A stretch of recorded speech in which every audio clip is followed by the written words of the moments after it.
അസ്സലാമു അലൈക്കും വറഹ്മത്തുള്ളാഹി വബറകാതുഹു. പ്രിയപ്പെട്ട കൂട്ടുകാരെ, വിദ്യാർത്ഥികളെ, ആ ഒരു കൊച്ചു കഥ പറയാൻ പോവുകയാണ്. കഥയുടെ പേര് കാരുണ്യനിധിയായ റസൂൽ എന്നതാണ്. ഒരിക്കൽ നബി സല്ലല്ലാഹു അലൈഹി വസല്ലം വഴിയിലൂടെ സഞ്ചരിക്കുകയായിരുന്നു. അപ്പോൾ ഒരു പ്രായമായ സ്ത്രീ തലയിൽ വെക്കണ ചുമട് നിലത്ത് വെച്ച് അവിടെ നിൽക്കുന്നുണ്ടായിരുന്നു. അത് കണ്ടപ്പോൾ നബി സല്ലല്ലാഹു അലൈഹി വസല്ലം ആ ഉമ്മാമയുടെ അടുത്ത് ചെന്ന് ചോദിച്ചു, "അല്ല ഉമ്മാമ, നിങ്ങൾ എന്താ ഇവിടെ നിൽക്കുന്നത്?" അത് കേട്ടപ്പോൾ ഉമ്മാമ പറഞ്ഞു, "മോനെ, ഞാൻ ഈ ചുമട് തലയിൽ വെക്കാൻ പറ്റാണ്ട് വിഷമിക്കുകയായിരുന്നു."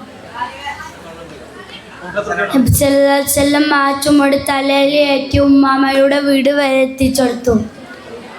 എന്നിട്ട് ഉമ്മാമ പറഞ്ഞു, "മോനെ, നീ ഒരു കരുണയുള്ളവനാണ്.